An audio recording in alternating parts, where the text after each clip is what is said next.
안녕하세요. 라지 랭귀지 모델을 강의할 3기 전민경입니다. 먼저 지난 시간에 다룬 LM에 대해 조금 알아보고 그 다음에 어떤 식으로 LLM이 진화했는지 이것과 현재 데이터셋을 어떻게 만들고 파인 튜닝은 어떻게 하고 이밸류에이션 어떻게 하는지에 대해 다루겠습니다. 먼저 지난 시간에 잘 설명해 주셨듯이 랭귀지 모델링이란 단어 시퀀스의 확률을 할당하는 것입니다. 이는 즉 가장 자연스러운 단어들의 관계를 이해하는 것이라고도 생각을 할 수 있는데요. 이거를 좀 더 설명해 보자면 여기 앞에 있는 예시에서 The students open their까지 나온 이런 단어의 셋이 있을 때 그 뒤에 books가 나와야 제일 자연스러운지 혹은 랩탑이 나와야 하는지 이런 확률을 가지고 생각을 해보는 걸 랭귀지 모델링이라고 할 수 있습니다.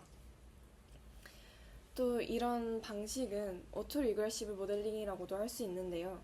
이전 단어를 기반으로 그 다음 올 단어를 예측하기 때문에 이런 이름이 붙여졌습니다. 이런 식으로 모델링을 하게 되면 언어 지식을 습득하게 되고, 이건 또 제가 좋아하는 말인데, 단순히 언어에 대한 확률을 배우는 게 아니라 결국에는 세계에 대한 이해를 하게 됩니다. 명시적으로 물체에 대한 거를 따로 알려주지 않아도 이런 랭귀지 모델을 그냥 로봇에 갖다 놔도 로봇이 세계를 지각을 하는데 저것은 무슨 물체이고 저 물체와 다른 물체는 어떻게 상호작용하고 이런 전반적인 세계가 돌아가는 것에 대한 이해를 할 수 있습니다.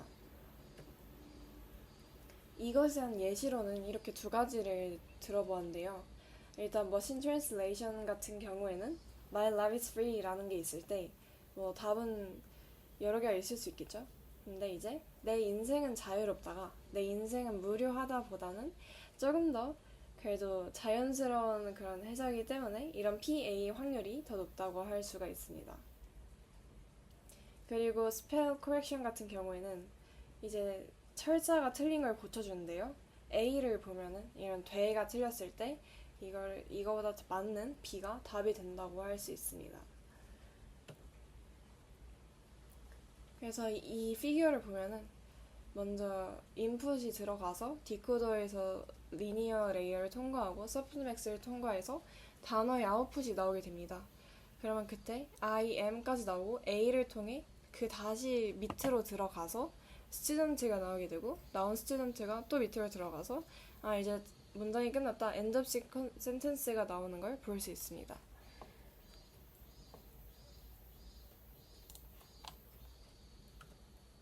이제 LLM에 대해서 소개를 해보겠습니다. LLM이 무엇이냐 해서 정의를 가져와 봤는데요. LLM is a deep learning model based on the transformer architecture capable of generating and translating text, creating other contents, and performing various natural language processing tasks pre-trained on massive text data. 여기서 좀 더 집중을 해볼 부분은 이렇게 4개 정도로 생각을 해볼 수 있을 것 같아요. 일단 딥 러닝 모델이어야 하고 그 다음에는 트랜스포머 아키텍처가 주를 이루게 됩니다. 저희가 앞에서 배웠던 것에 이런 랭귀지 모델 아키텍처는 크게 3가지로 분류를 할 수 있었어요. 맨 위에 있는 것처럼 이제 디코더 온리 모델, 그리고 인코더 온리 모델, 그 다음에 이제 인코더, 디코더가 둘 다 있는 모델이 있습니다. 생각해보면 디코더 모델은 이제 GPT 계열이 있고 인코더에는 유명한 버츠가 있고 인코더 플러스 디코더는 T5를 예시로 들 수 있어요. 근데 여기서 디코더 온리 모델만 볼게요. 디코더 온리 모델은 요즘 LLM에서 채택하는 구조이고 여기서 제일 중요한 거는 이 마스크드 셀프 어텐션 개념입니다. 아웃풋 토큰을 생성을 할 때 자기보다 뒤에 있는 이런 더 shift 후 다음에 뒤에 있는 토큰은 볼 수가 없어요. 이렇게 하는 이유는 이제 다음에 나올 단어를 예측을 하는데 그 예측되는 단어를 먼저 보고 있다면 그건 이제 태스크 자체가 잘못된 거겠죠? 정답을 알려주면서 예측을 하라는 거니까. 그래서 단방향으로 가기 위해서 자기 이전까지만 보고 셀프 어텐션을 하게 됩니다. 이렇게 된 디코더 온리 모델의 오브젝티브를 보면은 next word prediction이 있어요. 토큰 처음부터 뭐 예를 들어 처음부터 자기 이전까지가 주어졌을 때 다음 단어로 이런 WT가 올 확률을 최대화하는 법을 배웁니다. 여기서도 보면은 A가 나오고 로봇이 나오고 그 로봇이 들어가서 그 다음에 may가 나오고 may를 참고해서 그 다음 not이 나오고 이런 식으로 앞에를 참고해서 다음 거를 생성을 하는 걸 볼 수 있어요. 이렇게 했을 때 이거를 다른 말로 Causal Language Modeling이라고도 할 수 있습니다. 왜냐하면 인과적으로 생성을 했기 때문에 이런 이름이 붙여졌어요. 그리고 이제 이거는 트랜스포머 디코더 아키텍처인데 GPT-1부터 트랜스포머 아키텍처를 적용을 하기 시작했습니다. 그러면 이제 GPT의 역사를 한번 살펴볼게요. GPT-1은 이제 117밀리언 정도의 사이즈였어요. 근데 이게 GPT-2로 가면서 1.5B로 상당히 커졌습니다. 근데 여기서 멈추지 않고 또 GPT-3를 가면 175B가 되죠. 이런 식으로 GPT는 레이어 수도 많아지고 토큰도 많아지고 데이터, 학습된 데이터도 많아지는 경향을 띠게 됩니다.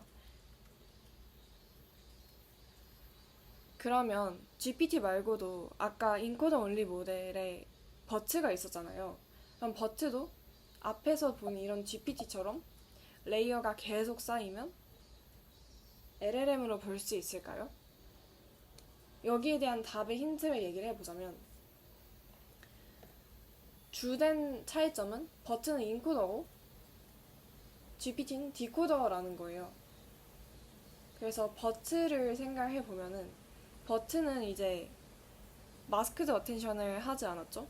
버트에서는 양방향을 모두 받는 그런 바이디렉셔널 모델이어서 정답을 예측을 해야 되는데 이미 예측을 해야 하는 자리에 있는 단어를 알고 그거를 어텐션에 사용을 해요. 그래서 얘는 제너레이션에는 적합하지 않은 모델이어서 아무리 모델이 커지고 사이즈가 높아지더라도 이런 제너레이션으로는 이용될 수 없습니다.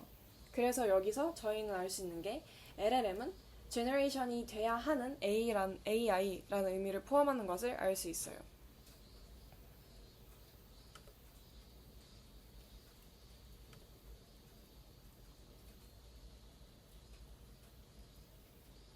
그래서 GPT를 보면은 이렇게 GPT-1 28년도에 나오고 그 다음에 쭉 발전을 해서 23년에 GPT-4가 나오고 그리고 최근에 GPT-5가 나왔습니다. 이제 GPT-1부터 각 모델의 이런 핵심 키들이 무엇이었는지를 하나하나 살펴보도록 하겠습니다. 먼저 이건 GPT-1에서 제시한 학습 방법인데요. 여기서는 크게 두 가지로 얘기를 하게 됩니다. 먼저 pre-train 단계가 있고 여기서 이제 전반적인 제너럴한 얘기를 배우게 되고 그 다음에 이제 태스크 스페시픽하게 파인 튜닝 단계를 거치게 됩니다.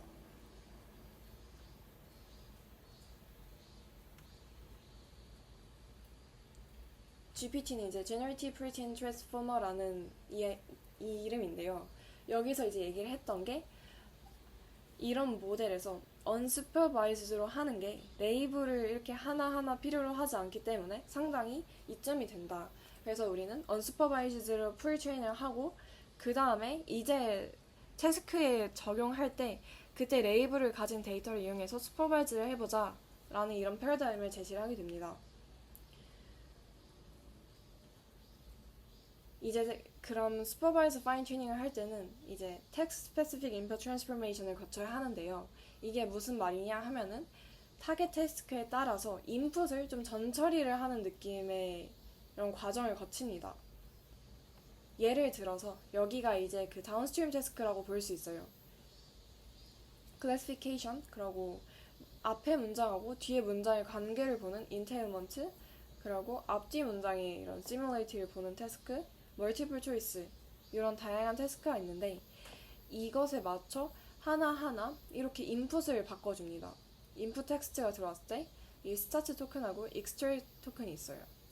여기서 extract 토큰은 뭔가 CLS처럼 클래시파이어 느낌으로 이제 이 텍스트에 있는 이런 내용을 총괄하는 토큰이라고 보면 돼요.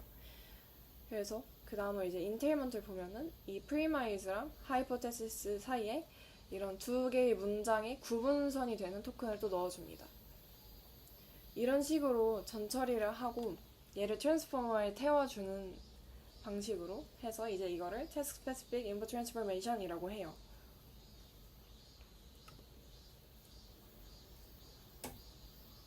이런 식으로 모델을 학습했을 때 일단 가장 큰 의의는 RNN 구조를 탈피한 트랜스포머 구조를 적용한 논문이라는 의의가 있습니다. 하지만 여기에도 리미테이션이 존재를 하는데요. 일단 제너럴라이제이션 능력이 부족합니다. 이걸 생각을 해보면은 이제 아까 앞에서 보여드렸듯이 각 태스크마다 사람이 이제 얘는 이런 모양으로 모델에게 넣었을 때 가장 잘 작동을 하겠다. 이런 좀 전처리 단계가 있어요. 그래서 그럼 이제 모든 태스크를 이제 하나하나라고 한다고 생각해보면 지금 우리가 사용한 GPT는 뭐 이거 요약해줘 아니면 paraphrasing 해줘 이런 식으로 저희가 아무거나 다 시키잖아요. 이렇게 제너럴라이션 된 처리가 힘들다라는 단점이 있습니다. 그리고 프리트레인 단계에는 unlabelled였지만 파인튜닝에는 여전히 레이블이 필요한 그런 문제점이 있습니다. 그래서 이거를 해결하기 위해서 이제 GPT-2가 나오게 됩니다. GPT-2에서는 이렇게 말을 해요. 우리는 좀 더 제너럴한 시스템으로 가고 싶다. 그래서 매뉴얼리 크리에이트된 데이터가 없이 그냥 한 번에 학습을 하는 걸로 바꿔보려고 한다라고 논문에서 이야기를 하게 됩니다. 그래서 GPT-2는 이러한 unsupervised multitask runner라고 이해를 하는 게 가장 편해요. GPT-2를 보겠습니다. GPT-2는 모델 크기를 1.5 빌리언으로 훨씬 키웠어요. 그리고 데이터 측면에서도 GPT-1 같은 경우에는 하나의 도메인에 대한 데이터를 사용했는데 이젠 데이터가 더 많아져서 다양한 도메인의 이런 텍스트를 스크래핑을 해서 크롤링을 해서 가져오게 됩니다. 그래서 더 제너럴라이즈 된 모델 성능을 갖게 된 거죠. 그리고 그 모델 아키텍처 측면에서는 GPT-1 같은 경우에는 이제 레이어 노멀라이제이션이 그 앞에 있지 않고 그 앞에 처리가 끝나고 그 뒤에 들어가게 돼요. 근데 이거를 GPT-2에서는 먼저 레이어 노멀라이제이션을 하면은 인풋에 대한 이런 경향성이 보정이 되기 때문에 모델이 받아들이기에 좀 더 스테이블하다. 그래서 좋다라고 얘기를 하게 됩니다. 그리고 배치 사이즈도 증가를 하게 돼요. 이러한 식으로 모델을 학습을 했을 때 성능이 되게 좋아졌다고 합니다. 여기서는 이제 제로샷으로 이제 수행 능력을 확인을 했는데 8개의 태스크 중에서 7개가 이제 소타를 찍었다고 합니다. 여기서는 이제 그 중에 일부만 가져오게 되는데요. 먼저 예를 들어서 뭐 reading comprehension 같은 경우에는 높은 점수를 주지만 summarization 태스크에 대해서는 기본적인 성능만 보였다고 해요. 그래서 여기 나와 있는 피규어가 이 summarization에 대한 것입니다. 예를 보면은 이런 bottom-up summarization을 보면 R1, R2, RL 같은 경우에 이제 모두 GPT-2 노 힌트보다 좋은 성능을 보이는 걸 알 수 있어요. 그래서 GPT에서도 두 가지를 제시를 했는데 이 TLDR은 GPT 모델의 이제 프롬프트 엔지니어링 같은 느낌으로 TLDR이라는 어노테이션을 같이 넣어주게 됩니다. 그러면 이제 GPT가 좀 더 요약을 하는 느낌으로 100개 정도 토큰을 생성을 하게 되는데요. 이 중에 3개를 진짜 서머라이제이션이라고 간주를 하고 이 3개만 떼서 측정한 지표입니다. 그럼 밑에랑 비교했을 때 조금 성능이 올라가는 것을 다 확인할 수 있어요. 21에서 29, 여기도 4에서 8, 19에서 26, 15에서 21. 그렇지만 그럼에도 불구하고 이런 바텀업 썸이나 뭐 시퀀스 투 시퀀스 어텐션 이런 모델보다는 성능이 떨어지는 것을 확인할 수 있습니다. 하지만 여기서 이제 이 논문에서 말하는 거는 그럼에도 불구하고 다른 7개 태스크에 대해서는 잘했다. 그래서 좀 더 제너럴하게 성능이 잘 동작함으로 이런 학습 방법은 되게 의미가 있다라고 얘기를 합니다. 그리고 또 알 수 있는 게 보면 이제 모델 사이즈 키우고 배치 키우고 데이터셋 키우고 그래서 충분히 다양한 텍스트 콜퍼스로 트레이닝을 하면은 이런 큰 모델은 제로샷에서 잘 작동한다 라고도 의의를 가져갈 수 있을 것 같아요. 그 다음에 이제 GPT-3입니다. 여기서는 모델이 175 빌리언까지 커졌어요. 엄청 커졌죠? 그리고 이렇게 커진 모델의 성능을 보면 언신 태스크에 대해서도 엄청난 성능을 보이게 됩니다. 그리고 이 모델에서 제안한 좀 중요한 개념 중에 하나가 in context learning이에요. 그래서 ICA라고도 부르는데 얘는 이제 모델이 자기가 받은 프롬프트 안에서 스스로 배운다. 스스로 그 내부에서 파인 튜닝이 된다.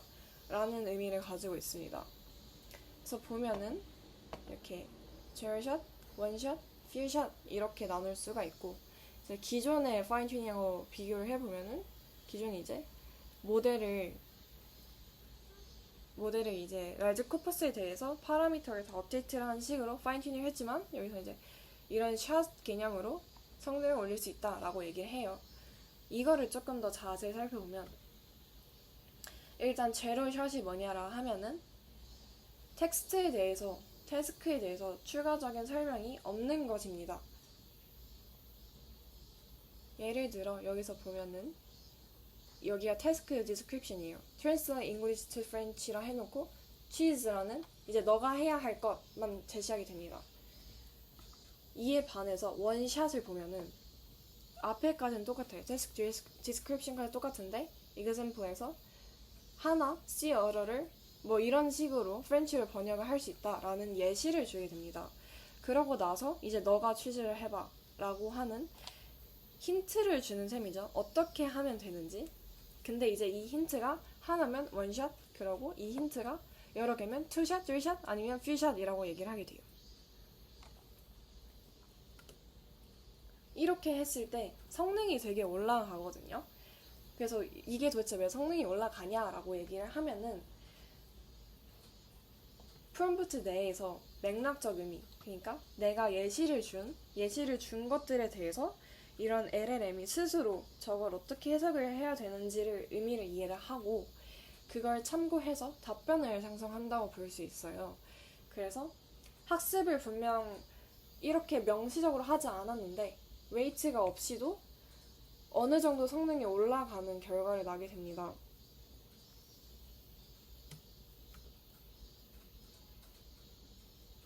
이거는 이제 컨텍스트의 그런 몇 샷을 줬는지에 대한 그런 X축과 accuracy를 보는 Y축이에요. 그래서 일단 175B인 이 GPT-3부터 볼게요. 여기서는 이제 프롬프트가 없이는 이런 성능을 보였는데 이제 저희가 보고 싶어 하는 이 프롬프트를 줄 때 제로샷은 10% 미만의 성능이었고 원샷을 줬을 때 이게 45% 근저리로 대략 늘게 됩니다. 대폭 늘게 됩니다. 그 다음에 이제 퓨샷을 점점 줄수록 성능이 60 이상까지 올라가는 걸 볼 수 있겠죠. 그러니까 얘는 다른 건 건들지 않고 그 예시만 줬는데도 모델의 성능이 좋아진다라는 이런 신기한 결과입니다. 그런데 이제 아래를 보면은 아래가 1.3B, 13B로 훨씬 작은데 얘네는 이렇게 샷을 주더라도 성능이 그냥 좀 비슷하게 흘러가요. 뭔가 최대로 샷을 줬을 때도 20 근저리? 그래서 얘네 둘의 차이를 보면은 단순히 그냥 파라미터 수의 차이죠. 그래서 이런 인컨텍스트 러닝도 좀 모델이 큰 사이즈에 대해서 잘 나온다라는 의의를 알 수 있습니다. 그럼 왜 이런 ICL이 작동을 하냐라고 했을 때 아래와 같은 논문에서는 이제 이거를 분석한 결과 ICL이 임플리시트한 파인 튜닝이라고 볼 수 있다고 해요. 뭐 익스플리시트하게 모델 파라미터를 업데이트하는 게 아니어도 이런 식으로 프롬프트만 주기만 해도 이걸 알아서 모델이 학습을 한다라고 이해를 할 수 있다고 합니다. 이제 그 다음에는 GPT 설명은 끝이 났고 스케일링 로에 대해서 보도록 하겠습니다. 앞에 사실 GPT하고도 어느 정도 관련이 있는데 그럼 LM의 성능이 도대체 어떤 것에 가장 큰 영향을 받냐? 내가 모델 퍼포먼스를 높이게 하고 싶으면 뭐를 제일 최우선으로 생각해야 하냐 했을 때 이 세 개를 보면 됩니다. 먼저 학습에 필요한 개선량, 그리고 데이터셋의 크기, 그 다음에 파라미터 수입니다. 이제 그것에 대한 피규어인데요. 여기 이제 파라미터가 이런 식으로 증가를 하게 되면 로스가 그냥 쭉 떨어진다. 데이터셋 사이즈도 마찬가지고 파라미터도 마찬가지다. 그래서 이 세 개가 가장 중요하고, 사실 이것 말고도 상당히 많은 하이퍼 파라미터들이 있잖아요. 예를 들어 모델의 depth나 width 같은 것도 있고, 아니면 attention 헤드를 몇 개 써야 하는지, 러닝 레이트는 어떻게 해야 되는지, 이런 것들도 있지만, 얘네도 영향을 주긴 하지만, 그렇지만 이 세 개가 먼저 충족이 되면 이제 나머지는 부차적으로 조금씩 올리는 그런 정도의 역할을 한다라고 보면 됩니다.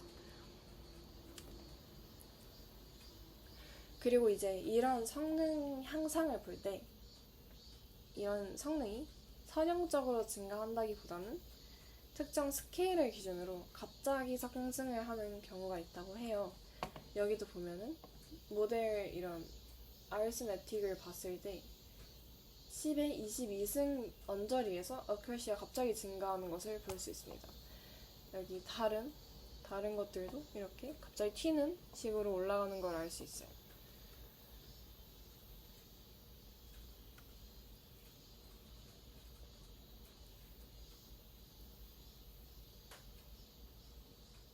이제 그 다음에는 또 모델에서 아까 ICL처럼 프롬프트를 건드리는 식으로 많이 쓰이는 방법인데, 체인 오브 자웃으로 COT라고 부르는 이런 프롬프팅 방식도 있습니다. 얘는 이제 사람이 문제를 풀 때 사고하는 방식을 묘사를 한 건데요. 기존의 프롬프트를 보겠습니다. 여기서 이제 Roger has 5 tennis balls 해서 이제 수학 문제가 나옵니다. 2개를 샀는데 그 안에 3개씩 들어있다. 그러면 총 개수는 몇 개지? 라는 문제가 있습니다. 그래서 여기서 그냥 이제 The answer is 11 하고 비슷한 수학 문제로 Cafeteria has 23 apples 하면서 비슷한 문제를 주게 되면 모델의 아웃풋이 틀릴 때가 많다고 합니다.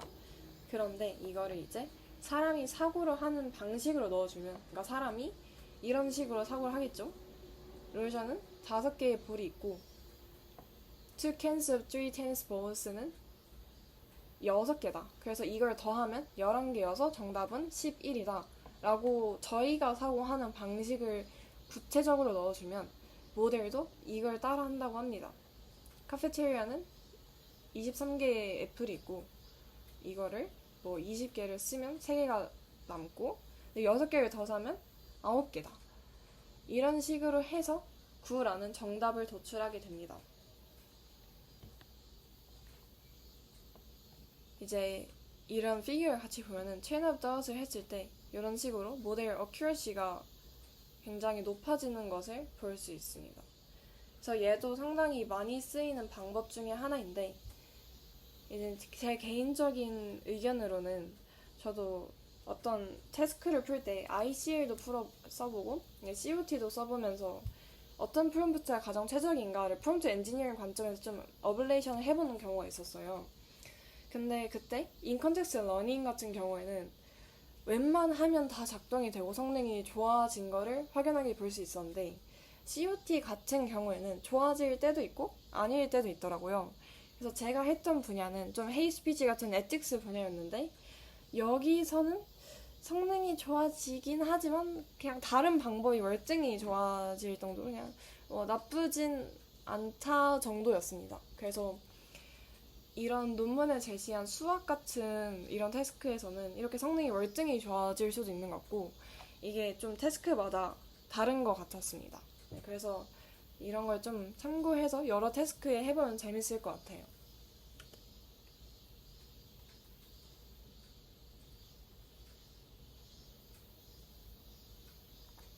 그 다음에 이제 LLM의 이런 데이터셋 경향에 대해 보겠습니다.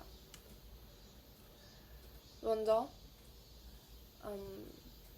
프리트레이닝 LLM에 대해서 보면은 GPT에서도 데이터셋을 사이즈를 엄청나게 크게 하면서 모델의 성능이 좋아졌잖아요. 근데 단순히 이런 수만 중요한 게 아니라 사실은 품질도 상당히 중요합니다. 이 품질이라는 거는 데이터셋의 이런 다양성, 어떤 거는 뭐 뉴스에서 가져온 거고 어떤 거는 뭐 사람이 채를 한 거고 어떤 건 논문이고 어떤 건 코드고 이런 도메인의 다양성도 있고 아니면 얼마나 그 안에 레플리케이션이 없냐 이것도 있고 좀 다양한 측면이 있는데요. 이제 이런 거는 요즘 RLHF로도 학습을 많이 하잖아요. 근데 RLHF 같은 경우에는 데이터셋의 크기가 좀 작아요. 프리트레이닝보다는. 그랬을 때 그 데이터셋의 수를 늘리는 것보다 그 안에 있는 품질이 조금 더 향상되는 게 모델 입장에서 성능이 높아지는데 좀 더 크리티컬하다고 합니다. 이런 견해도 있었어요. 그래서 데이터셋을 구성할 때 어느 정도 양을 늘렸으면 그 안에서 이제 품질을 고려해라 라는 말도 있었습니다. 그래서 이런 식으로 데이터셋의 품질이 좀 더 중요해지고 있는데 특정 태스크에 특화된 LLM을 만들기 위해서 어떤 콜퍼스를 구축해야 되지 하는 이런 고민도 늘어나고 있습니다. 먼저 이런 데이터를 프리프로세싱 할 때는요. 품질 필터링을 거치기도 하고요. 중복 제거도 하고 이제 중요한 개인 정보 같은 건 모두 제거를 해야겠죠. 그 다음에 토크나이제이션을 거치게 됩니다. 예를 들어 T5 페이퍼에서 다룬 이 품질 필터링 단계는 이런 식으로 돼 있어요. 펑츄에이션이 있는 센텐스만 쓰고 뭐 5줄, 5줄 미만인 건 쓰지 말고 이런 식으로 하나하나 뭔가 이런 규제를 걸 수 있게 됩니다.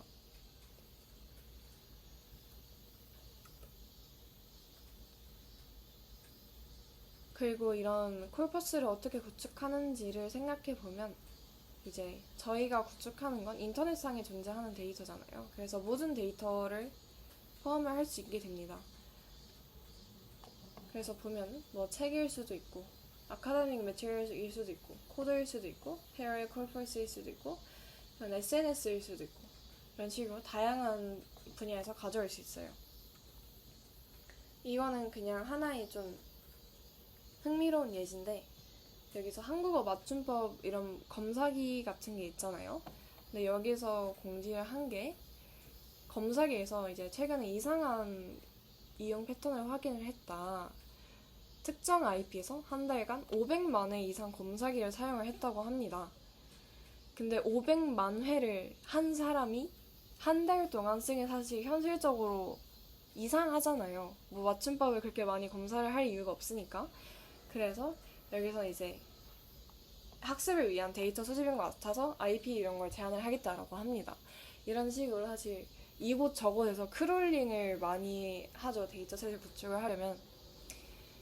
저도 예전엔 좀 크롤링을 많이 시도를 했었는데요. 여기 점점 크롤링을 막는 시도가 많아지고 있습니다. 챗 GPT가 성공한 이유. 그래서 그럼 GPT는 도대체 데이터를 어디서 가져온 걸까? 왜 데이터셋을 출처를 공개를 안 할까? 이런 의문도 들고 유튜브를 보면은 이제 이 영상은 인공지능 대규모 이런 모델 학습에 이용할 수 없습니다. 라는 글귀도 그 뒤로 생겼습니다. 그래서 점점 이제 허가 없이 데이터를 긁어가는 것에 대해서 반감이 생기고 있고 그다음에 이런 크롤링을 막는 장치도 점점 만들어 나가고 있습니다. 그래서 일부 데이터는 이런 식으로 유료화를 또 하고 있습니다. 여기는 레딧이 이제 외국에서 되게 핫한 그런 커뮤니티잖아요. 정말 온갖 글이 다 올라오는 여기에 대한 데이터셋도 허깅 페이스를 보면 되게 많아요. 네, 여기 이런 레딧도 이제 데이터를 판매한다고 합니다. 그럼 이제 데이터를 어디서 얻어야 하냐? 신테릭 데이터를 떠올릴 수 있게 되죠. 신테릭 데이터는 원래 이런 내추럴에 있는 데이터가 아니라 합성을 해서 인위적으로 만들어낸 데이터를 의미를 합니다. 이렇게 했을 때는 이제 분명한 장점이 있는데 학습 데이터가 부족한 도메인에 대해서 그 도메인에 특화된 데이터를 만들 수도 있고 두 번째로 데이터셋을 이제 휴먼 레이블링을 하는 거는 상당히 비싸고 힘든 과정이에요. 뭐, 한 시간에 이제 뭐 1시간에 뭐 10불을 줘야 한다 이런 식으로 뭔가 가격도 책정이 돼 있고 근데 좀 더 신뢰성을 위해서는 한 명만 고용할 게 아니라 뭐 10명, 20명 이런 식으로 많이 고용을 해야 되잖아요. 이러면 그 데이터셋의 크기에 비해서 값이 엄청나게 증가하게 됩니다. 근데 이거를 이제 자동화를 시켜버리면 훨씬 인간보다 빠르고 뭔가 인스트럭션 주기도 편하고 돈도 더 적게 드는 식으로 만들어지게 됩니다. 그래서 LLM을 사용한 이런 신테릭 데이터 논문들이 최근에 많이 나오고 있어요. 이거는 이제 그중 하나 예시인데, 이 울트라 피드백이라는 논문은 RLHF를 위한 이런 페어드 데이터셋, 여기서는 여러 페어죠. 딱 두 개는 아니고 더 많이 페어를 구축을 하는데, 이거를 이제 인간의 개입 없이 만들게 됩니다. 인스트럭션 풀과 모델 풀이 있어서 이런 인스트럭션 풀에서 인스트럭션을 가져오고 이거를 여러 모델을 사용해서 답변을 하면 이거를 이제 GPT-4 프리퍼런스로 A, B, C, D 중에 어떤 답안이 제일 좋다, 제일 좋고 제일 좋은 게 B고 D 비슷하고 그 다음에 A고 그 다음에 C다 하면 이제 이거를 BA로 RLHF를 해도 되고 아니면 이걸 페어를 트리플로 만들어서 해도 되고 이런 식으로 활용을 할 수 있습니다. 그리고 최근에는 이건 이제 2025 ACL 논문인데 한국어 데이터셋과 관련해서 헤이스피치 데이터셋을 구축을 한 논문이에요. 여기서도 보면 LLM이 언제 쓰는지를 생각해보면 여기는 이제 프롬프트로 Give me something clickability 해서 좀 뭔가 자극적인 걸 내놔봐라 라는 문장이 있을 때 이거를 부정적인 톤으로 좀 오펜시브한 톤으로 바꿔달라고 해요. 그러면서 이제 온라인 커뮤니티에서 크롤링된 이런 데이터를 넣어주면 LLM이 이제 여기에서 이 뉴트럴 센텐스하고 이런 온라인 커뮤니티에 좀 안 좋은 말들, 트래시 저널리스트 같은 걸 보고 얘의 경향을 봐서 이렇게 답변을 생성해냅니다.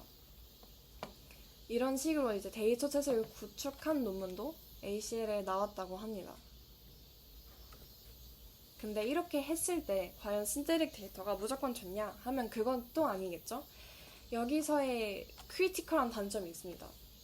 얼마나 신뢰할 수 있냐, 얼마나 사람과 비슷하냐, 이거를 넘지 못하면 이 데이터는 쓸모 없어지게 될 수도 있습니다.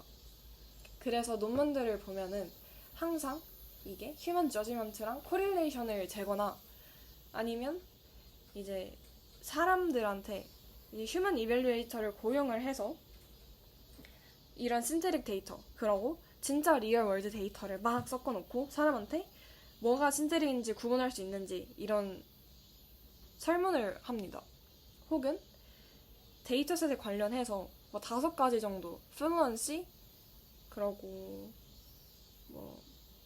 각 모델에서 좀 중요하게 여기는 예를 들어 오펜시브니스 이런 거를 예시를 주고 0에서 5 스케일로 얼마나 특성을 가지고 있는지 평가를 해달라, 이런 식으로 데이터셋을 또 평가를 맡기게 됩니다.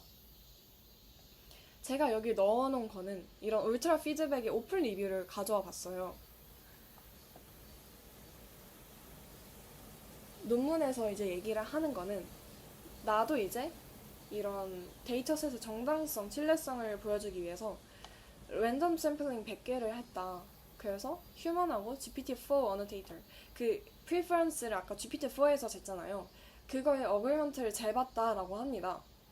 근데 그 100개의 샘플에 대해서는 74.2%가 나왔다고 해요. 그리고 이제 선행 연구, 요런 연구가 있었는데 여기서는 70%가 있어서 우리가 저 선행 연구보다 더 높으니 우리 데이터셋도 믿을만하다라고 주장을 합니다. 근데 이제 오픈 리뷰, 이 논문을 심사한 리뷰에서 바로 샘플 사이즈 100개는 너무 작다. 그리고 요 문단만으로는 사람과 GPT에 어떤 어그리먼트가 있었는지를 알 수 없다. 어떻게 쟀는지도 모르겠고 어떻게 해석을 해야 되는지도 모르겠고 이게 클리어하지 않아서 리젝을 줄 수밖에 없다라고 얘기를 합니다. 그래서 저도 논문을 낼 때 이런 식으로 이게 사람과 얼마나 비슷한지, 얼마나 의미가 있는지에 대한 좀 서베이를 되게 딥하게 했었어요. 그렇지 않았을 때는 이제 리뷰어들한테 엄청 공격을 많이 받았거든요. 아니, 이 신테릭인데, 그러니까 어떤 편도 있었냐면, 그 저희가 논문 중에 generated라는 표현을 썼어요. generated dataset이라 했는데, 리뷰어가 신테릭이 아니냐고 약간 지적을 하더라고요. 그런 식으로 합성이 된 거면 합성이 된 거라고 반드시 표현을 하고, 사람 간의 그런 이밸류에이션이 좀 더 있어야 되지 않냐라는 리뷰도 받았고, 이제 그래서 그 다음에 낼 때는 거기에 대한 어그리먼트를 되게 엄청 다양한 측면에서 분석을 했어요. 지금까지 그런 선행 연구에서 다뤘던 머신 베이스드 그런 이밸류에이션도 모두 하고, 그거를 이제 사람 버전으로도 해서 머신과 사람의 되게 비슷한 경향성을 보였고, 그러고 사람이 그 데이터셋에 쓰여진 다운스트림 태스크에서도 이 데이터셋이 신뢰할 만하다라고 응답을 했다, 이런 식으로 분석하는 페이지가 한 페이지가 넘었습니다. 그래서 그 다음엔 이제 이밸류에이션이 괜찮다라고 평가를 받아서 억셉이 되었던 경험이 있어요. 그래서 이런 신테릭 데이터는 항상 휴먼 저지먼트랑 이런 비교를 해서 정당화하는 것이 좀 중요합니다.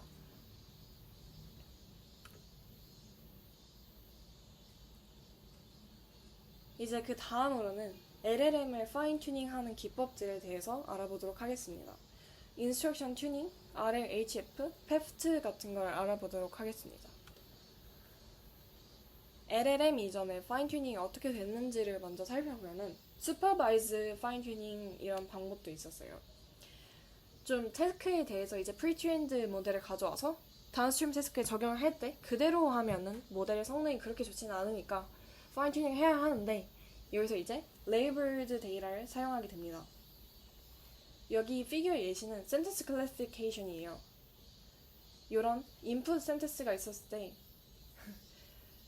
이런 상속을 도와달라라는 게 있을 때 이거를 스팸인지 아닌지로 분류를 하는 클래시피케이션입니다. 그러면 이제 얘를 이제 인풋으로 넣어주고 얘를 모델이 프레딕션을 하겠죠. 그럼 이제 여기와 얼마나 맞는지, 아마 뭐 크로스 엔트로피 이런 걸 썼을 것 같은데, 그걸 통해서 다시 모델을 학습하게 되는 이 과정에서 모델의 파라미터를 전반적으로 업데이트를 하는 과정을 거치게 됩니다. 혹은 이런 텍스트 포맷을 모디파이 하는 경우도 있는데요. 이제 이게 어떤 태스크다라는 그런 스페셜 토큰을 넣어줄 수 있습니다.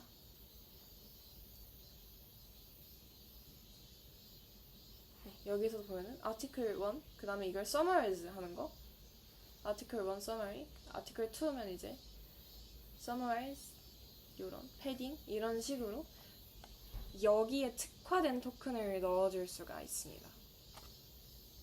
그러면 이제 이 토큰이 트랜스포머 디코더를 타고 나와서 아웃풋으로 나오는 이런 식으로 하는 방법도 있습니다. 근데 이제 LLM이 생긴 후로 여러 파인튜닝 패러다임이 생겼죠.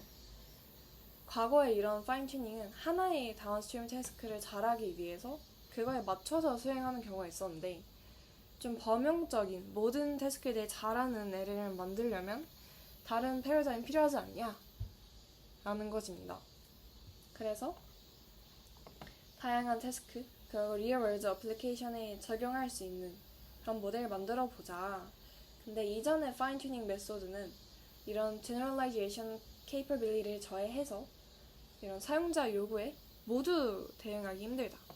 뭐 virtual assistance도 잘하고, 컨텐츠 크리에이션도 잘하고, 트랜슬레이션도 잘하고, 코드도 잘 만들고, 센티먼트 애널리시스 잘하고, 이런 모든 걸 잘하는 LLM 만들어 보자라고 하게 됩니다. 오늘 다룰 거는 이렇게 세 가지가 있어요. 처음에 인스트럭션 튜닝은 지시사항, 그러니까 인간이 요구하는 이렇게 LLM이 답변했으면 좋겠어요 하는 거를 잘 할 수 있도록 튜닝하는 방법이라고 생각하면 되고, 얼라이먼트 튜닝은 RLHF 계열인데 RLHF, RLAIF, DPO, DPO 이런 건데, 인간이 선호하는 0, 1 같은 바이너리한 정답 말고 A가 B보다 더 좋고 근데 뭐 C가 A보다 좋고 이런 답변을 생성하도록 튜닝하자라는 거고, 이제 리소스가 부족할 수 있으니 적은 자원으로 튜닝하는 이런 페프트나 메모리 에피션시 파인 튜닝 같은 방법이 있습니다. 먼저 인스트럭션 튜닝을 보면은 저희가 허깅 페이스에 라마를 쓰고 싶다 해서 라마를 치면은 정말 많은 모델이 나와요. 뭐 이런 몇 B인지가 다를 수도 있고, 자세히 보면은 instruct 혹은 IT라고 붙어있는 경우가 있습니다. 이 IT가 instruction 튜닝을 거쳤다라는 건데요. 그럼 이제 이 두 개를 허깅 페이스에서 직접 해보면 위에는 IT가 아닌 일단 기본 모델입니다. 여기까지가 이제 사용자가 입력을 한 건데요. My name is Julian and I like to까지 치면은 이 모델이 라마가 make things, I am software engineer by trade 하면서 이 문장 뒤에를 이어나가게 됩니다. 이게 뭐죠? 앞에서 말한 다음 단어가 어떤 게 올지를 확률적으로 예측을 하는 그런 모델링이었죠. 그래서 저희가 배웠던 거를 되게 잘 수행하는 걸 볼 수 있습니다. 근데 얘를 이제 IT에 해볼게요. IT에 똑같은 My name is Julian, I like to까지 하면 That's great to hear 하면서 대답을 해주게 돼요. 얘는 뭐죠? 저희가 잘 보던 GPT의 대답 방식이죠. GPT가 이런 식으로 저희가 얘기를 하면 막 공감도 해주고 답도 알려주고 하잖아요. 얘는 이제 챗봇 형식으로 대답을 할 수 있게 됩니다. 또 다른 한 번 더 예시를 해보면 Why do so many people use Python for deep learning? 이라고 물어봤을 때 물어본 건데 이제 그 뒤에 또 올 말을 예측해줘요. 왜 물어봤을까? I am a newbie in deep learning 하면서 그냥 문장을 완성을 해줍니다. 근데 IT에 이걸 또 넣어주면 여기에 Python's advantage for deep learning 하면서 easier of use, dynamic prototyping 하면서 대답을 해주죠. 저희가 알 수 있는 거는 위에 있는 모델들은 이 next word prediction을 한 것이고 앞에 이런 A가 왔을 때 로봇이 나와야 되고 로봇이 왔을 때 May가 나와야 되고 May가 나왔을 때 not이 나와야 되고 이런 식으로 뒤에 단어를 채워준 거였는데 IT를 하면은 GPT처럼 대답을 해준답니다.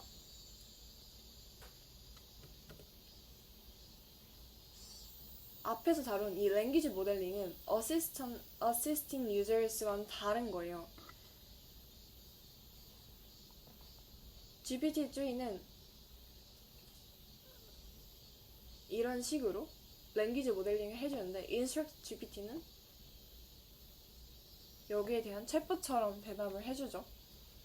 근데 우리가 GPT한테 나 소량대수 이거 과제 좀 풀어줘 라 하면 이런 과제를 풀어주고 답을 줘야 되는 거잖아요.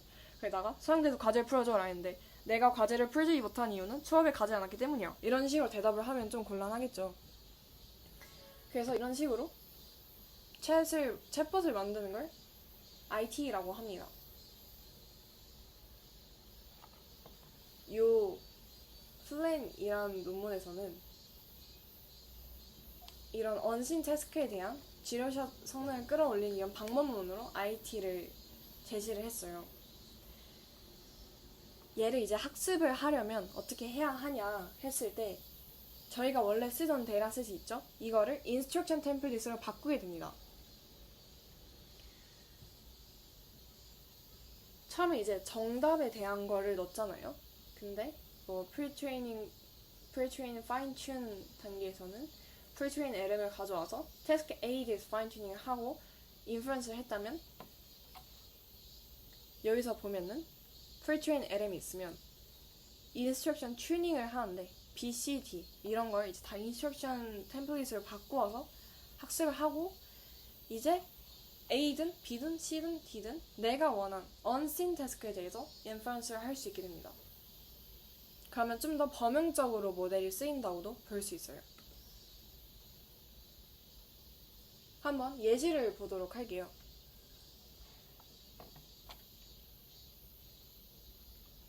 인풋에서는 이제 common sense reasoning 이런 태스크에서 here is a goal 하고 how do you accomplish this goal 했을 때 옵션이 있어요. 그럼 이제 옵션을 고릅니다.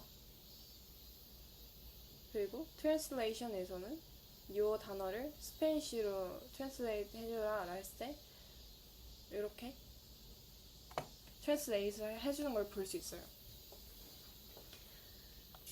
이런 식으로 너가 해야 하는 태스크가 뭐고, 그래서 이 옵션이 있는데 그거에 대한 정답이 이거다.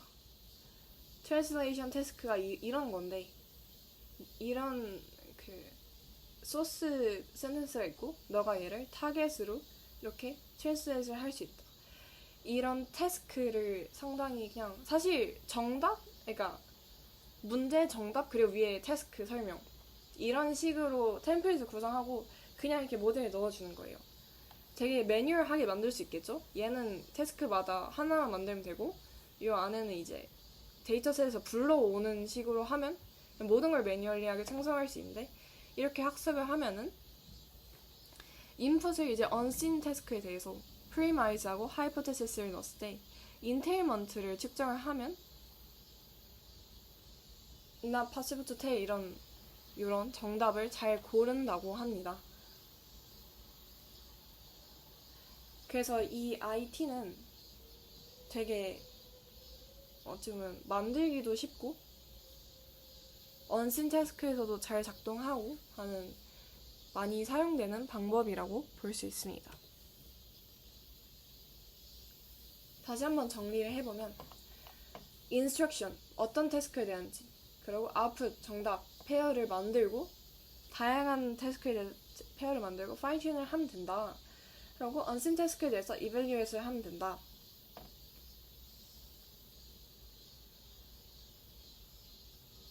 그래서 모델은 이런 instruction fine tuning, COT fine tuning을 통해서 unseen에 대한 inference를 하고 얘네가 얼마나 잘 하는지를 보면 된다. 이렇게 이해를 하면 됩니다. 그래서 이건 이제 instruction fine tuning을 하기 전인데, 모델에게 뭐 다음과 같은 문장에서 이런 어떤 프로나운이 쓰였는지를 설명을 하고 ambiguous도 얘기를 하라라고 합니다. 그럼 센텐스가 있으면 이제 ABC 옵션이 있고 이제 COT로 Listing Step by Step이라고 주게 됩니다. 근데 이제 Instruction Fine Tuning 전에는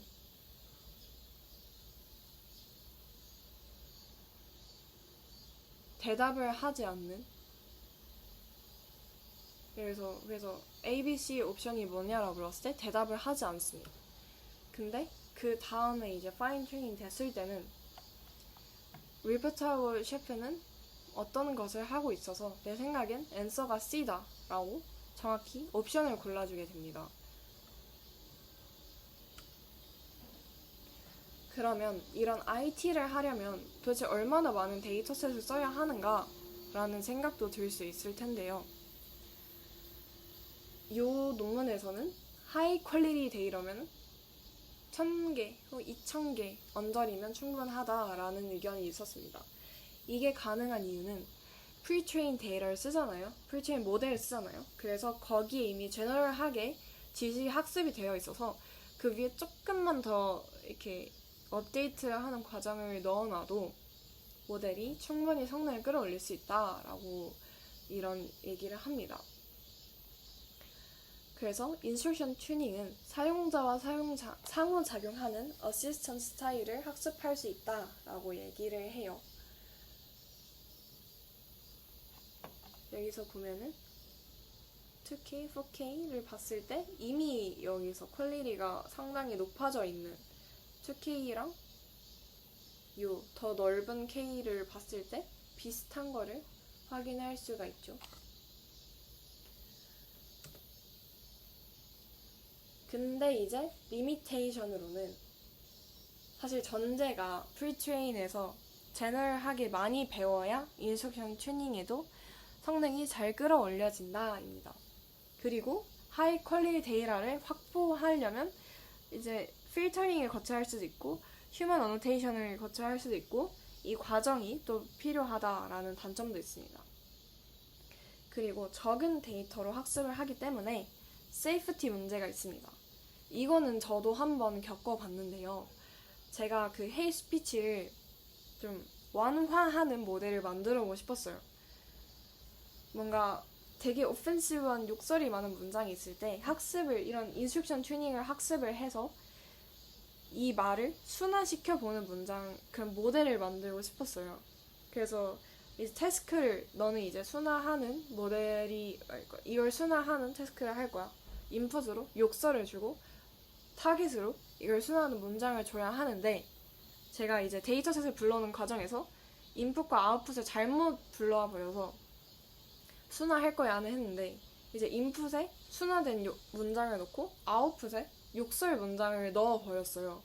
그랬더니 되게 적은 데이터셋을 학습을 했는데, 제가 학습한 그 알파카 모델이 막 욕을 하기 시작하는 거예요. 이제 순화된 문장을 줘도 아니 너는 뭐 C 어쩌고 저쩌고 하면서 해서 막 이런 침을 틀틀틀 뱉는 모델이 만들어져서, 이게 상당히 데이터셋을 적어도 이런 나쁜 모델을 만들어줄 수 있구나. 데이터셋이 되게 공개를 하는 것도 신중해야 하고 절차가 되게 많이 필요한 이유가 이런 거였구나 라고 느꼈습니다. 그래서 세이프티 이슈가 있을 수 있다 라는 문제점도 있습니다.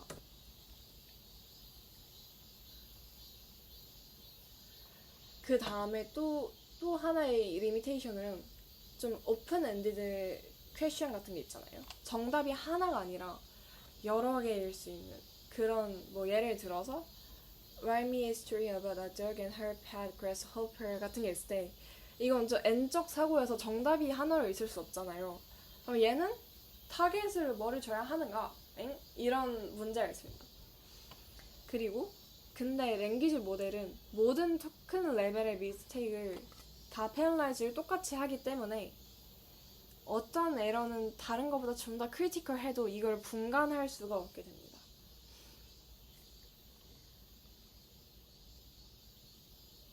그래서 이제 저희가 필요한 게, 이런 오픈 엔드 퀘스천에서 무엇이 더 선호되고 정답이고 무엇이 덜 선호되는지 분간할 수 있는 학습 방법이 없을까? 라고 해서 RLHF 계열의 휴먼 피드백을 반영하는 학습 방법이 나오게 됩니다. 여기서 이제 인간이 선호하는 답변을 생성을 하는데요.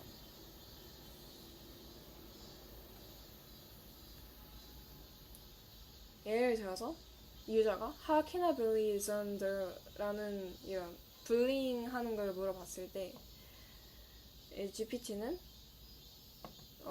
불링은 안 좋은 거다 하면서 이런 카운터 스피치가 나오게 됩니다. 근데 이제 Instruct GPT가 이런 RLHF를 처음 제시한 논문이에요. 그래서 그런 Human Preference 피드백으로 학습을 한 모델인데, 여기서는 이제 불링하는 이런 방법이 있다라면서 이야기를 하게 됩니다. 뭐 사실 이거는 제일브레이킹이 되고 안 되고라고도 볼 수 있는데, 어떤 느낌으로 받아가면 되냐라 하면은 사람이 좀 더 여러 답변을 비교를 하면서 모델 스스로 사람이 더 선호하는 식의 답변이 무엇인지에 대한 걸 배운다고 생각을 하시면 돼요. 예를 들어서 어떤 사람은 뭐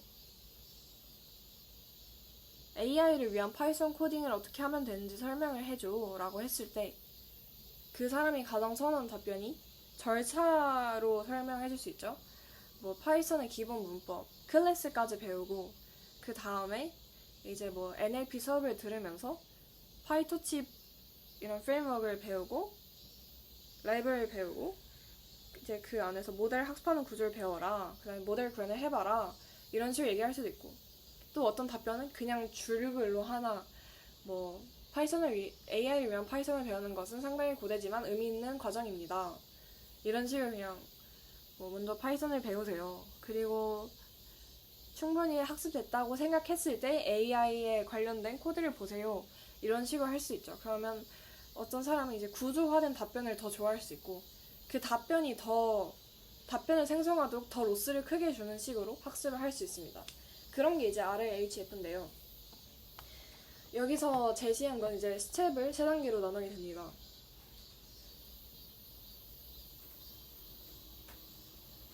이제 스텝 1은 저희가 알고 있는 것과 되게 비슷한 그런 슈퍼바이즈 파인 튜닝이고요.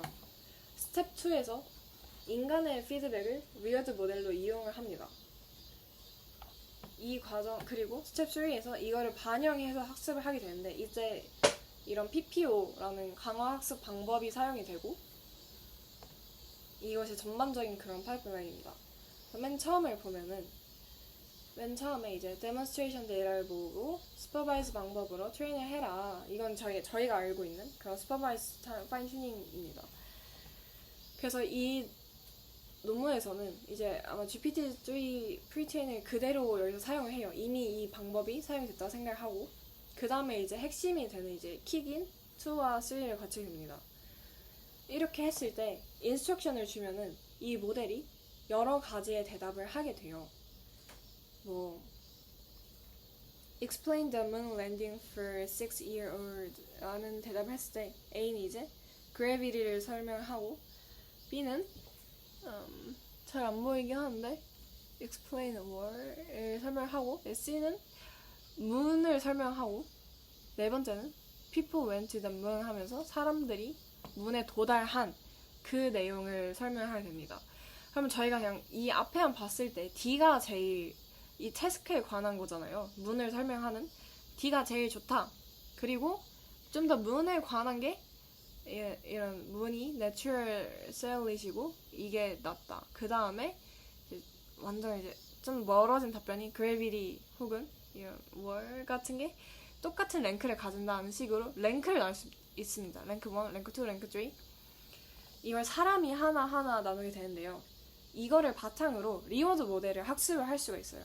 리워드 모델의 인풋 아웃풋이 뭐냐 하면, 인풋에 이런 센텐스가 들어왔을 때 아웃풋으로 사람이면 판단했을 법한 이 센텐스는 정답이 마이너스입니다. 마이너스 1입니다. 안 좋아요. 혹은 이 센텐스는 정답이 1.3입니다. 좋은 편이에요. 이런 식으로 사람을 대신해요 좀 머신이 판단을 할 수 있게 됩니다. 그럼 이거를 이제 그대로 가져와서 프롬프트가 있을 때 Write a story about frogs 이런 게 있을 때 모델이 답변을 생성해 냅니다. 그러면 RM이 이거를 판단을 해서 얘는 학습을 이제 너무 마이너스여서 학습을 좀 더 고쳐야 돼, 플러스 쪽으로 만들어야 돼라 하면 여기 이제 로스를 크게 걸어서 다시 학습을 하는 이런 PPO식의 학습이 이루어지게 됩니다. 이건 이제 그것에 대한 또 다른 피규어로 보여준 건데요. 그래서 스텝 1에서 슈퍼바이저 파인 튜닝으로 사람이 만든 데이터셋으로 베이스 LLM을 파인 튜닝을 하게 되고, 그러면 이제 스텝 2에서 사람이 프롬프트에 대한 답변별로 레이팅을 매기게 됩니다. answer 1이 answer 2보다 낫다. 그래서 모델을 구축을 하면 스텝 3에서는 이 리워드 모델을 이용해서 파인 튜닝 한 거를 이제 리워드를 다시 줘서 이걸로 로스를 매긴다. 이런 폴리시로 학습을 하게 된다. 라고 생각을 하면 됩니다. 이제 여기가 그 예시인데요. 답변이 An earthquake hit San Francisco. There was minor property damage but no injuries. 라는 게 있을 수 있고, The Bay Area has good weather but is prone to earthquake and wildfires. A는 이제 earthquake에 대한 직접적인 답변이고, B는 샌프란시스코의 지형 특징에 대한 거죠. 그럼 이제 이런 답변 1에다가 좋은 점수를 매기고 답변 2에 대한 얘는 좀 별로야 라는 점수를 매기면 이제 폴리시로 다시 PPO로 학습이 되는 겁니다. 이때 오브젝티브 펑션이 이런 식으로 정의가 되는데요. 뭐 앞에는 이제 리워드 점수에 대한 거고, 뒤에는 reference, 그러니까 베이스 LLM에 관한 건데, 얘가 왜 있냐면 하면은 이런 식으로 폴리시 업데이트를 할 때 업데이트된 모델이 베이스 LLM에 대해서 레퍼런스 모델, 그러니까 SFT 요건데, SFT에 대해서 너무 멀어지면 안 된다, 너무 동떨어지게 달라지면 안 된다라는 제약을, 이제 제 기억으로는 아마 KL이었던 것 같은데 KL 다이버전스로 제약을 걸어주게 됩니다. 이거에 대한 이제 더 엄밀한 정의를 보고 싶다 하면은 이 인스트럭트 GPT 논문을 보시면 됩니다. 얘도 이제 다른 식으로 표현한 거여서 뭐 컨텍스트가 주어졌을 때 생성 모델이 답변을 생성해내면 리어더 모델 얘를 평가하고 그걸로 강화학습한다 라고 이해를 하시면 됩니다. 이렇게 해서 인스트럭트 GPT 모델이 학습이 되었고 그것에 대한 이제 답변 예시입니다.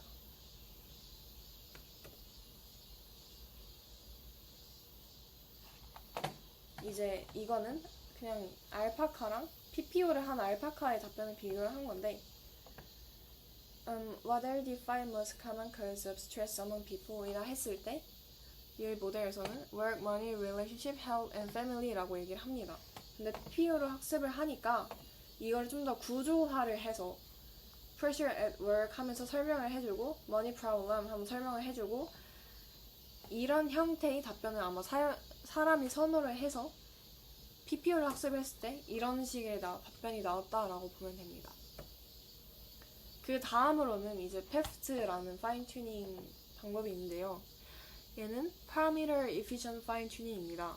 파인 튜닝 할 때 기존에는 이제 모든 파라미터를 업데이트를 했잖아요. 근데 이게 비효율적인 측면이 있습니다. 왜냐면 모델이 커지고 커질수록 파라미터가 많아지는데 충분한 GPU 자원이 없다고 하면은 그거를 학습할 여력이 안 되겠죠. 그래서 모든 걸 안 하고 일부만 하는데 모든 거에 대해 학습하는 것처럼 효과를 내는 이런 방법은 없을까? 했을 때 나온 게 PEFT입니다. 그래서 대부분의 파라미터는 freeze하고 일부 파라미터에 대해서만 학습을 진행하게 됩니다. 그 후에는 원하는 다운스트림 태스크에 대해서 이제 맞게 갈아 끼우기만 하면 되는데요. 피규어를 보여서 얘기를 해보면 여기서는 이제 모든 파라미터를 업데이트를 하는 시기고 PEFT에 가는 경우에는 요 스몰 सब셋인 파란 부분에 대해서만 학습을 하게 됩니다. 그래서 QA하는 PEFT, Summarize한 PEFT, Generate하는 PEFT 이런 식으로 볼 수 있습니다. 그 중에 이제 어댑터 튜닝이라는 방법이 있는데요. 얘는 이제 기존에 있는 모델에 작은 뉴럴 네트워크를 추가를 하는 식입니다.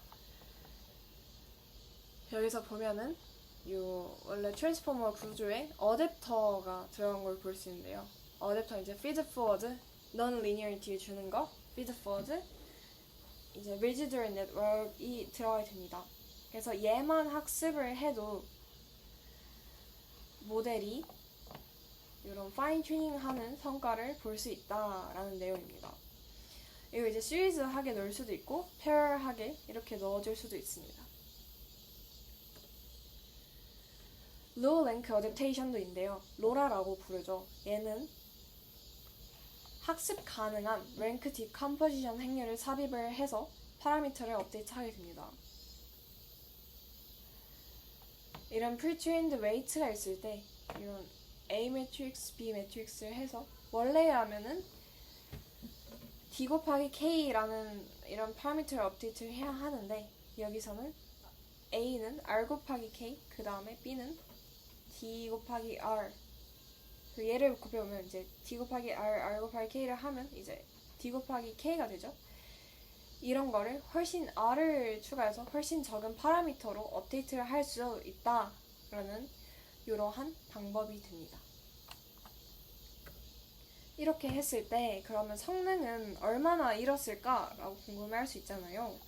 그래서 먼저 GPT-2 파인 튜닝을 봤을 때는 이런 354밀리언으로 학습을 했을 때 블루 스코어가 라운지를 봤을 때 68.2였습니다. 근데 이제 어댑터를 끼우는 식으로 하면은 11밀리언 혹은 0.37밀리언까지 줄일 수 있고 성능은 여기서 조금 떨어지고 얘는 조금 올랐네요. 얘는 다시 떨어졌고 근데 로라를 썼을 때 0.35밀리언으로 354보다 훨씬 적었지만 70.4 오히려 성능이 좋아졌고 전부 다 성능이 좋아진 걸 볼 수 있습니다. GPT-2 large 모델에 대해서도 이런 비슷한 성능 여기서는 사이더이라는 것만 조금 GPT 파인 튜닝보다는 높지만 어댑터보다는 살짝 낮은 성능을 보였습니다. 그래서 볼 수 있는 건 모델의 파라미터, 학습하는 파라미터가 훨씬 줄었음에도 불구하고 성능은 오히려 올랐다. 그래서 좋은 학습 방법이다 라고 볼 수 있습니다. 여기서도 보면 이제 트레이너블한 파라미터가 증가를 했을 때 로라는 성능이 매우 좋은 것을 확인을 할 수 있습니다.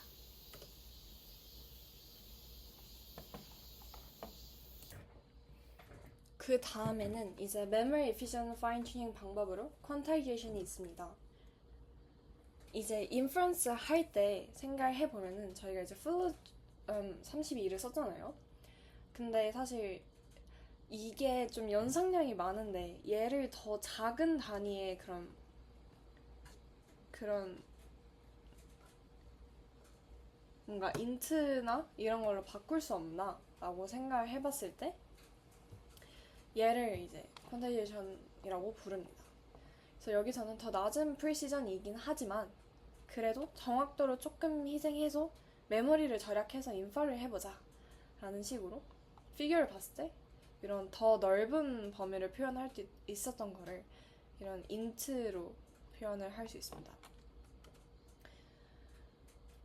방금 말한 방식은 이제 인퍼런스에 사용이 되는 거고, 이제 또 다른 식으로 이제 MOE가 있는데 Mixture of Expert로 얘는 이제 이런 인퍼런스 할 때 줄이는 식으로도 사용이 되고, 뭐 다른 분야에서는 뭔가 플루리즘 같은 경우에는 각 엑스퍼트마다 잘 답변할 수 있는 게 정해져 있어서 그걸 답변하는데 뭔가 스몰 LM처럼 사용이 되는 것도 있어요. 그래서 여기서는 이제 좀 메모리 측면에서 설명을 해드리도록 하겠습니다.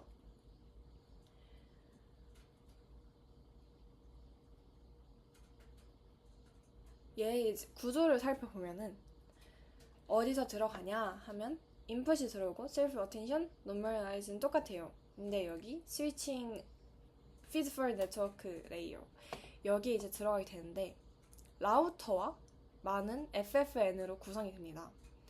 그래서 앞에서 온 이러한 인풋에 대한 내용을 라우터가 보고 이거는 두 번째 FFN이 좀 더 잘하는 태스크다.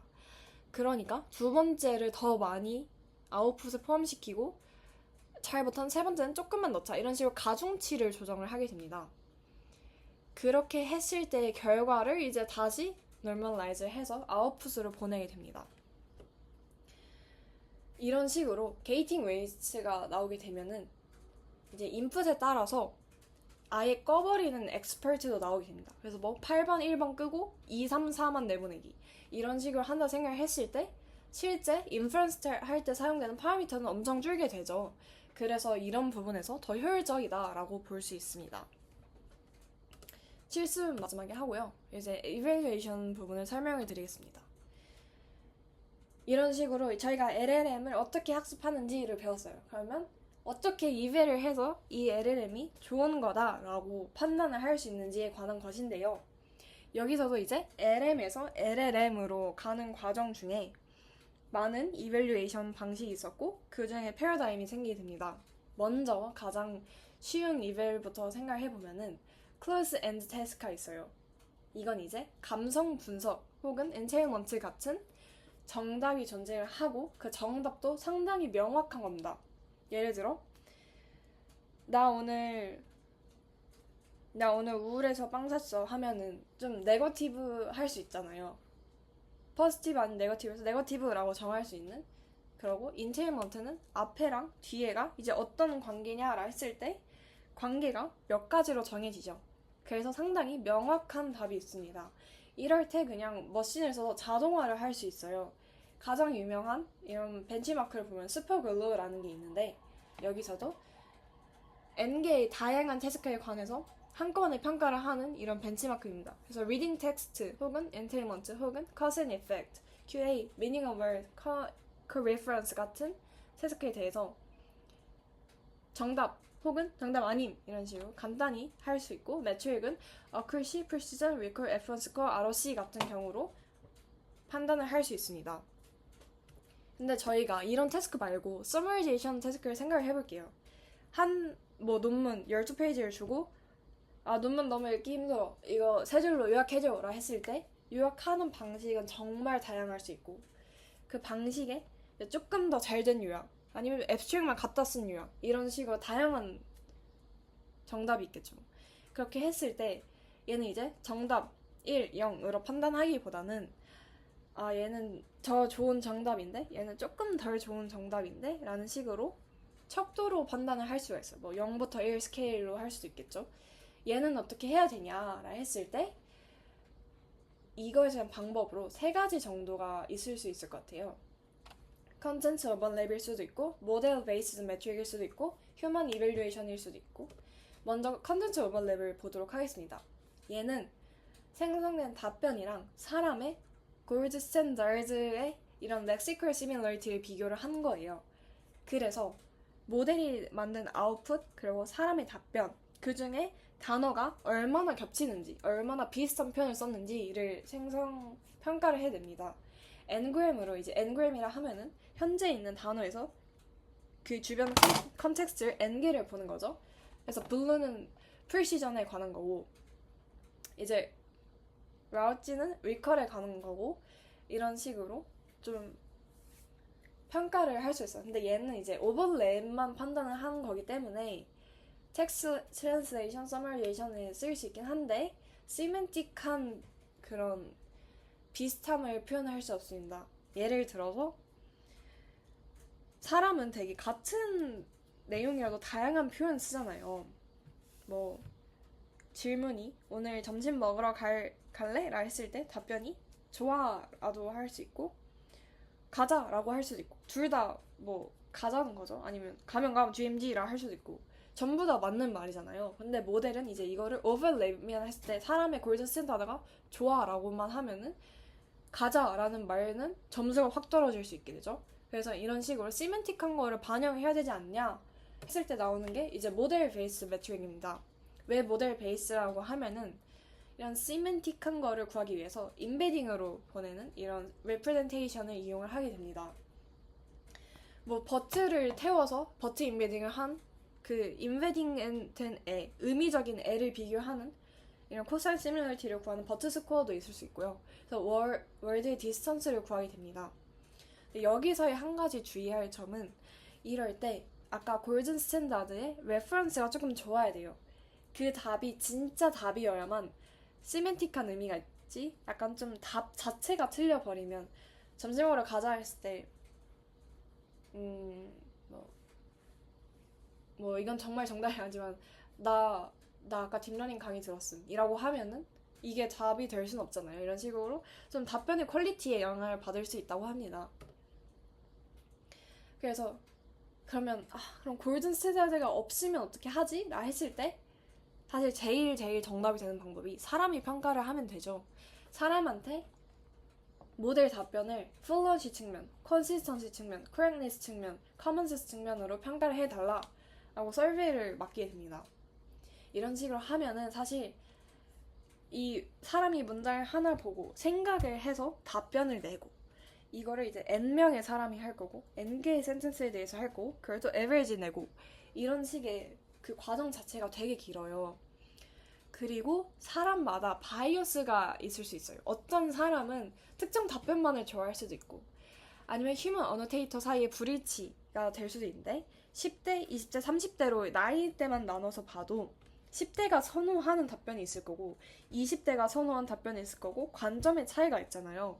그러면 이런 어노테이터 간에서도 어떤 게 좋다 나쁘다가 이미 달라졌는데 이거를 얼마나 신뢰할 수가 있는가 단순 에버리지를 때려서 이게 옳은 이밸류에이션이라고 볼 수 있는가 라는 문제가 될 수 있습니다. 그래서 이제 이런 코릴레이션이 좀 떨어지는 휴먼보다 일관화된 LLM을 쓰는 게 낫지 않을까라는 LLM으로 하는 이밸류에이션도 여기서 뭔가 좀 더 장점을 가질 수 있다라는 주장도 등장하게 됩니다. 그래서 나온 게 LLM 이밸인데 여기서는 이제 앞서 말한 휴먼 이발의 단점을 극복을 할 수 있습니다. 그래서 휴먼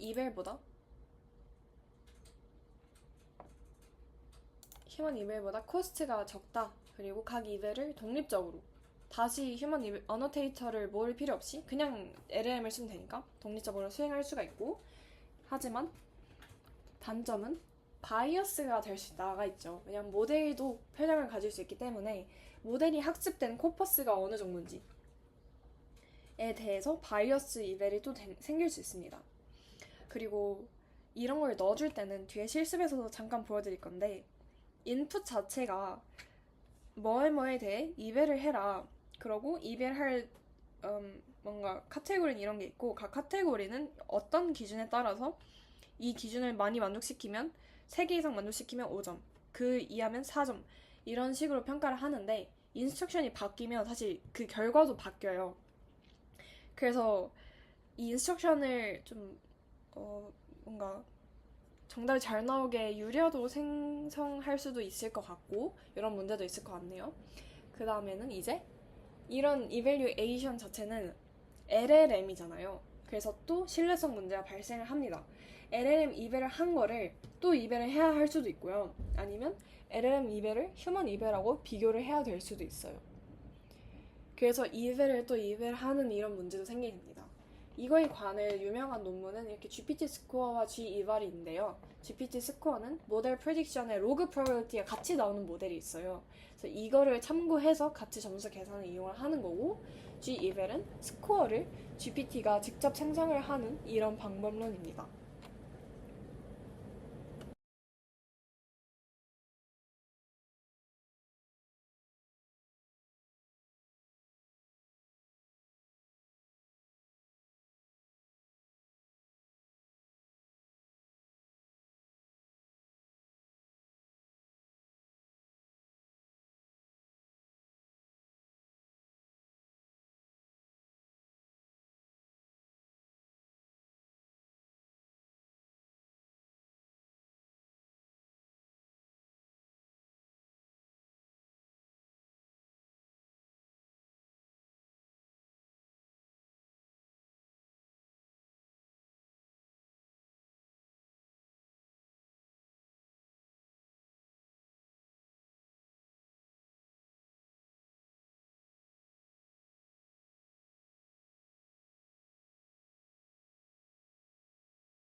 그 중에 이제 MMLU를 먼저 볼게요. 얘는 Massive Multitask Language Understanding인데 종합적으로 제너럴하게 잘 이해를 하냐라고 평가를 하는 겁니다. 그래서 스템 분야, 사회 관역 분야에 대한 다양한 패시지에 대한 거를 이제 이해를 측정을 하게 돼요. 그래서 이런 패시지를 주고 A, B, C, D가 있어서 모델이 B를 고르면 정답, C를 고르면 오답 해서 이런 거에 대한 점수를 계산을 하는 벤치마크입니다. 그 다음에 Truthful QA는 모델이 얼마나 허위 정보를 허위 정보라고 아는지를 하는 건데요. 얘도 이제 중요한 게 LLM을 이제 많이 쓰게 되잖아요. 뭐 GPT도 그렇고. 그래서 모델이 얼마나 이런 뭐 윤리적인 측면 혹은 사실 정보를 얼마나 알고 있는지 이런 것도 중요하게 됩니다.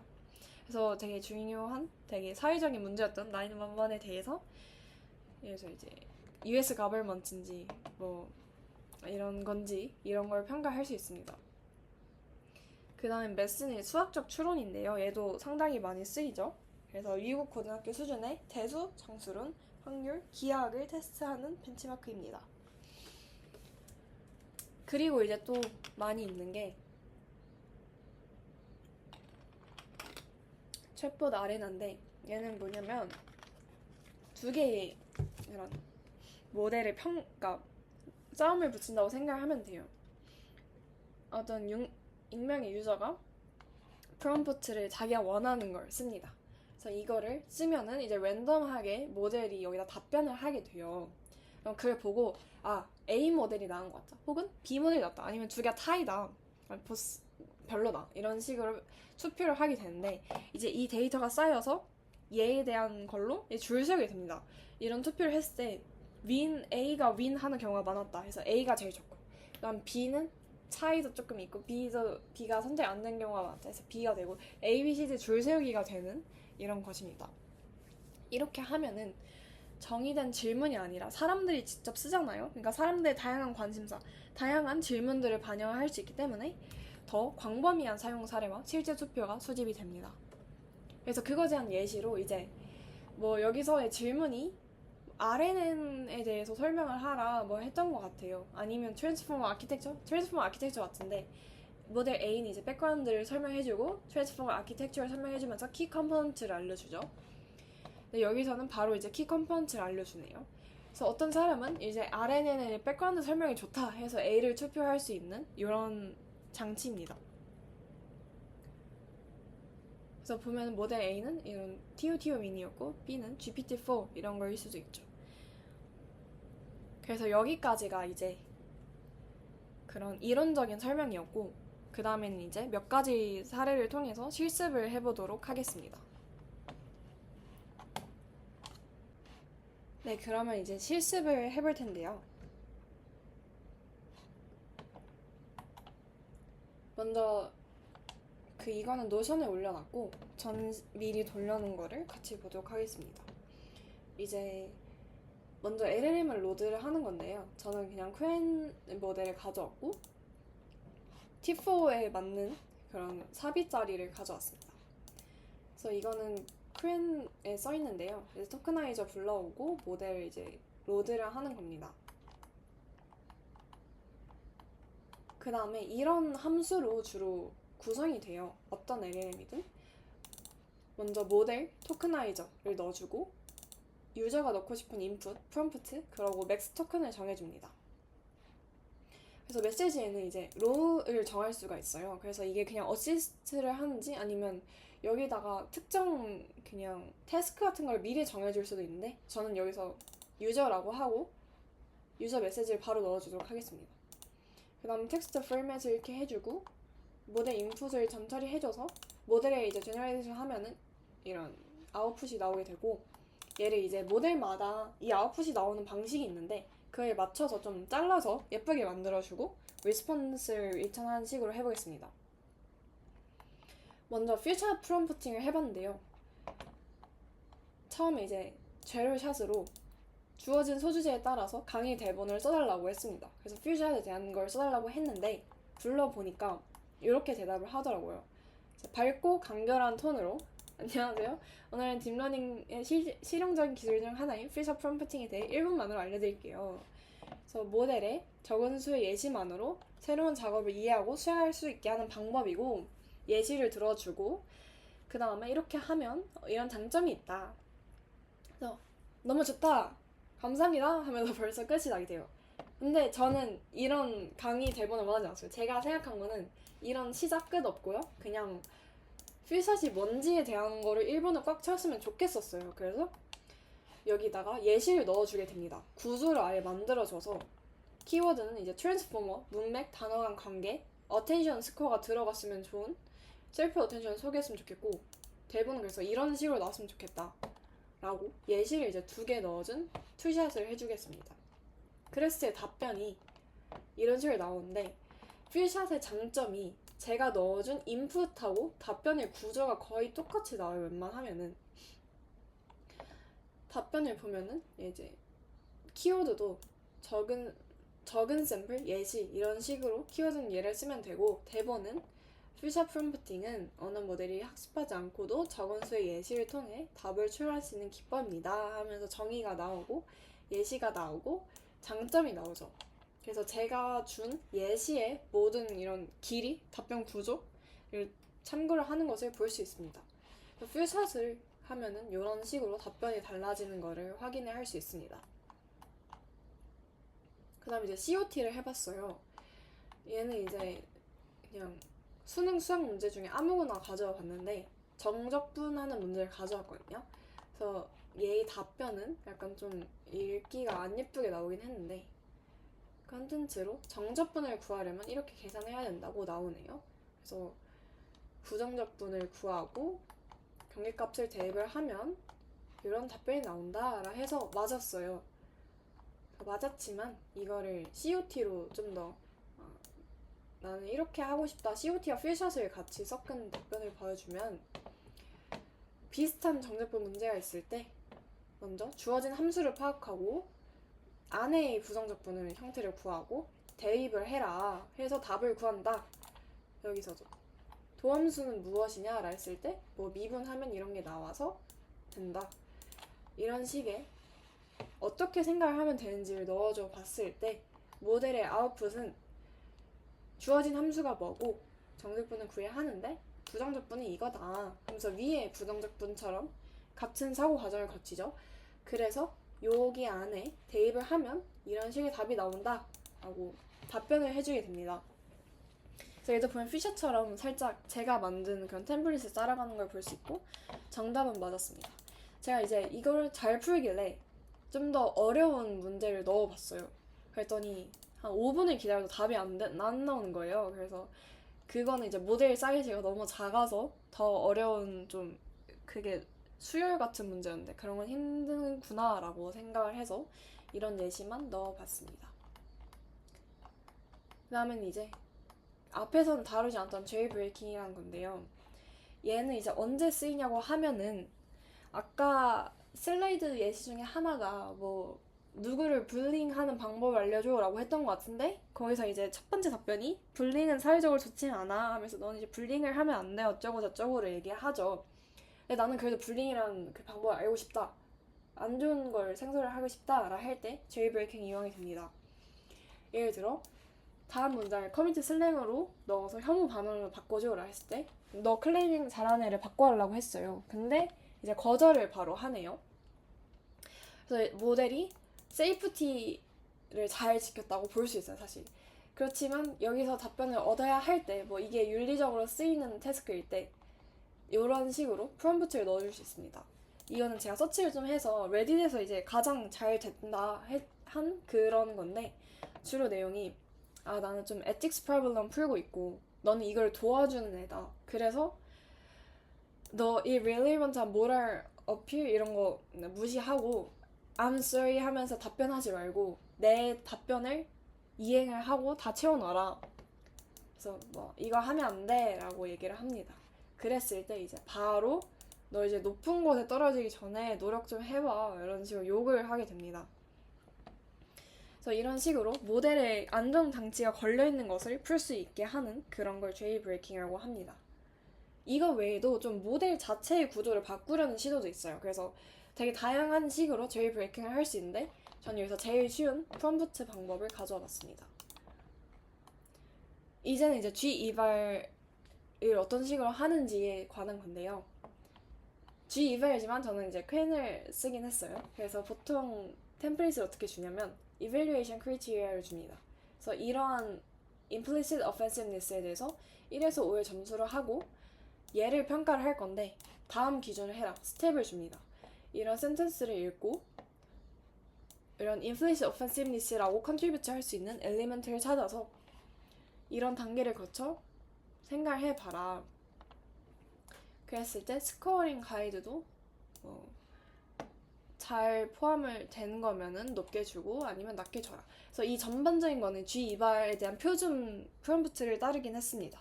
그렇게 했을 때 이런 Are you one of these gym bros who thinking lifting is a personality trait? 라고 했을 때 이런 좀 임플리시트한 헬스를 많이 한 사람들한테 비꼬는 말을 얼마나 평가를 잘하는지를 봤어요. 사실은 더 큰 모델을 써야 되긴 해요. 사비는 너무 작아서 GPT-4 터보를 썼거든요, 원래는. 그래서 걔는 이제 상당히 큰 모델인데 그렇게 해야 좀 더 이제 사람과 비슷한 평가를 해주고 사비는 예시로만 했다고 생각해주시면 됩니다. 그래서 이밸류에이션 스텝 이렇게 자기가 왜 그렇게 생각했는지를 보여주고 스코어는 3이다 라고 해요. 아마 이걸 GPT를 돌리면 4 정도로 나오긴 하는데 그래서 참고로 할 만한 게 이렇게 자기 생각 내용 점수를 나타내 줍니다. 그래서 뭐 이걸 이제 매뉴얼하게 할 때는 사실 이거 다 떼고 이거 너 생각하는 과정 출력하지 마 라는 걸 붙이면 얘만 나오게 돼서 얘를 이제 분리해서 따로 저장하고 얘를 에버리지 내는 방식으로 그리고 표준 편차도 같이 표기해주는 식으로 G2를 쓰긴 합니다. 다른 예시로 Don't normalize this shit인데 shit의 앞에를 변형을 했죠. 이런 걸 할 때도 이제 4가 나오네요. 이런 식으로 평가를 한다고 볼 수 있습니다. 그래서 실습은 여기까지로 하겠습니다. 네, 이렇게 해서 오늘 딥투딥을 마치도록 하고요. 저 이제 저번 회차에 딥인딥을 참고를 했고 그 다음에 이런 자연어 처리 강의 그리고 LLM 베이스 이밸류에이션 PPT 슬라이드를 참고를 했습니다. 그럼 이제 여기까지 강의를 들어주셔서 감사합니다.